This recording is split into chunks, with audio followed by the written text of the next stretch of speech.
Today, I'm going to be talking about The Mask from 1994.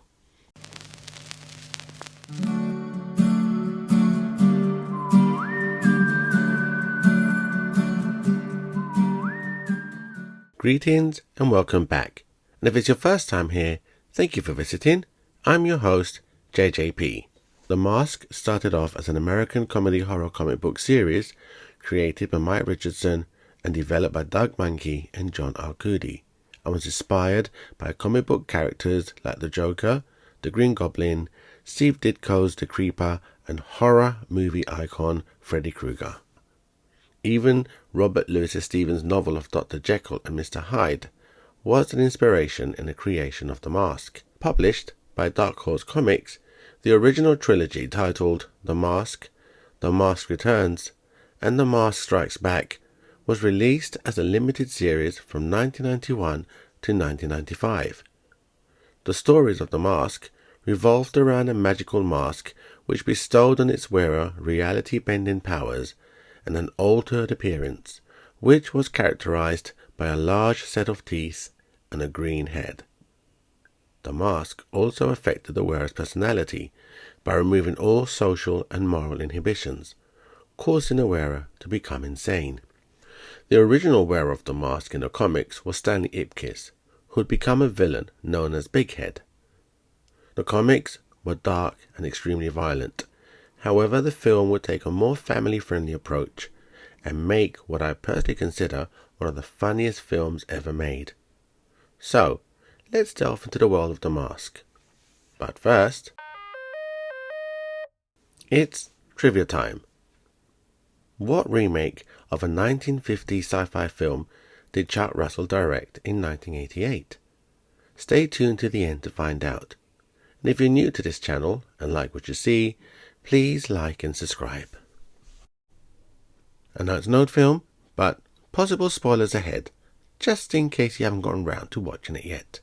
The Mask was released on the 19th of August 1994 and was directed by Chuck Russell, with the screenplay written by Mark Werb. The film starred Jim Carrey as Stanley Ipkiss and The Mask, Cameron Diaz in her film debut as Tina Carlisle, Peter Riegert as Lieutenant Mitch Kellaway, and Peter Green as Dorian Tyrell. The Mask revolves around Stanley Ipkiss, a mild-mannered bank clerk who is looking for love and is somewhat of a loser. He has a heart of gold and is also a little naive, thus making him an easy target for those who want to take advantage of him. We see this when Peggy Brandt, played by Emmy Yaspic, gets him to give her the tickets that Stanley had acquired for them to go out on a date together, so she can take her friend instead. And then, when she gains his trust so that she can deliver him to Dorian later in the film. Then we have his friend and colleague Charlie Schumacher, played by the late Richard Jeni, who in many ways is as much a loser as Stanley, only with cool contacts. One of those contacts is a doorman at the Coco Bongo Club. Then we meet Tina Carlisle, who walks into the bank under the pretense of wanting to open an account. Both Stanley and Charlie fight for her attention, but it's Stanley who Tina gravitates to. Unbeknownst to Stanley at the time, Tina has been sent by her gangster boyfriend, who also happens to own the Coco Bongo nightclub, Dorian Tyrell, to record its layout in preparation to rob it. Later, Charlie persuades Stanley to accompany him to the Coco Bongo nightclub. This leads to Stanley getting roughed up and being unceremoniously removed in front of the crowd. Feeling both hurt and humiliated, he makes his way to the harbour, and here is where he finds a mask which depicts Loki, the Norse god of mischief. Once he's back home, he puts a mask on for the first time, thus transforming him into the zoo-suited, green-faced bizarre trickster we have come to know and love as The Mask. That same night, he robs the bank while Dorian's gang are in the process of robbing it, which alerts the police, leading to a shootout with one of his gang members being mortally wounded. Then The Mask makes his way to the Coco Bongo nightclub, where he cheers Tina as she sings, then after, woos her on the dance floor. Here is where he first clashes with Dorian, a formidable antagonist who is power-hungry and ruthless. When Dorian dons a mask, he is absolutely terrifying. The Mask is a film which takes you on one hell of a roller coaster ride, with jokes and musical numbers galore, with one of my favourite scenes in the movie being the Cuban Pete dance routine. Although, giving himself an Oscar for his dying scene performed for Dorian is a very close second.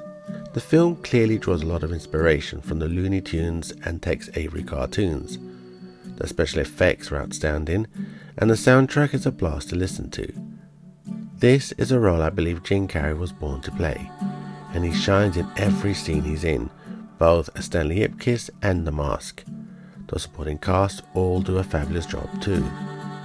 Now, we can't talk about The Mask without mentioning Milo, whose real name was Max, a Jack Russell Terrier who is a very cute and intelligent little dog who steals every scene he's in, and I personally would have given him second billing.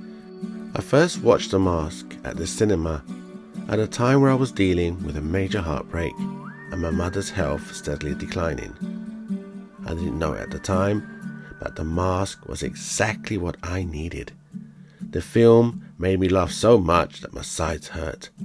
For that 1 hour and 41 minutes, I was able to take Baloo Bear's advice and forget about all my worries and my strife, as my eyes were glued to the screen, enjoying Jim Carrey's amazing performance and being awed by special effects, the likes of which I had never seen before, not counting Jurassic Park, which was my first experience of modern CGI a year earlier, as the CGI in that film is used in a totally different way.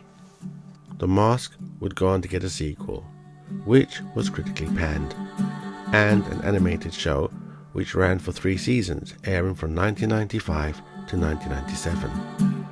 In the comics, he would cross over with the Joker, a rather fitting match seeing as The Mask was inspired by the Joker.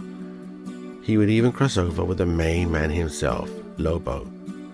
A 2-part story which is absolutely insane. That story was so funny that it had me laughing out loud, and I'm proud to have it in my comic book collection. What do you think of The Mask? Did you find it as funny as I did? Do let me know in the comments below. And now to answer the trivia question. The 1950 sci-fi film remake, which Chuck Russell directed in 1988, was The Blob, starring Shawnee Smith and Kevin Dillon. The original Blob was released in 1958 and stars Steve McQueen in the lead role. Thank you for watching, and please like, share and subscribe if you enjoyed today's content. I've been JJP, and I look forward to discussing films and shows that we are all passionate about. Hope to see you soon.